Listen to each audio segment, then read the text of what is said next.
Assalomu alaykum va rahmatullohi va barakatuh. Bugungi videomizda biz sizlar bilan qunut duosini o'rganamiz. Qunut duosi bu xufton namozdan so'ng vitr namozining 3-rakatida o'qiladigan duo. Kimki agar qunut duosini bilmasa, to bu duoni o'rganguncha ushbu duoni o'qisa bo'ladi. Robbana atina fid dunya hasanatan va fil oxirati hasanatan va qina azabannar. Hozir esa qunut duosini o'rganamiz. Bismillahirrohmanirrohim.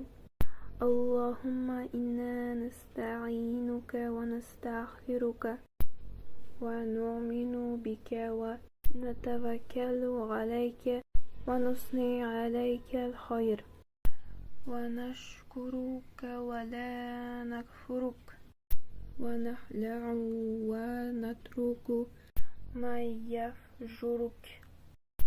Allahumma iyyaka na'budu wa laka nusalli wa nasjudu wa ilayka nas'a wa nahfidu najru rahmataka wa nakhsha 'azabaka inna 'azabaka bil kuffari muhliq deymiz. So'ng qunut duosi tugaydi. Qunut duosini yaxshi bilmaydigan inson Allohumma g'afirli deb 3 marta aytsa bo'ladi degan faqih Abu Lays. Ba'zilar ya Rob deb 3 marta aytsa bo'ladi deganlar. Manba Raddul Muxtor kitobi. Vallohu a'lam. Assalomu alaykum va rahmatullohi va barakatuh. Ushbu duoni o'qing va Alloh izni bilan barcha niyatingizga yetasiz. Bu duo haqida hattoki payg'ambarimiz sallallohu alayhi vasallam gapirganlar. Bu duoni xohlagan paytda o'qisa bo'ladi. Tahoratni mukammal qiling va ushbu duoni o'qing. So'ng xohlagan niyatingizga yetasiz. Alloh izni bilan. Allahumma inni as'aluka bi anni ashhadu annaka anta Allah la ilaha illa anta al-ahad as-samad alladhi lam yalid wa lam yulad wa lam yakul lahu kufuwan ahad.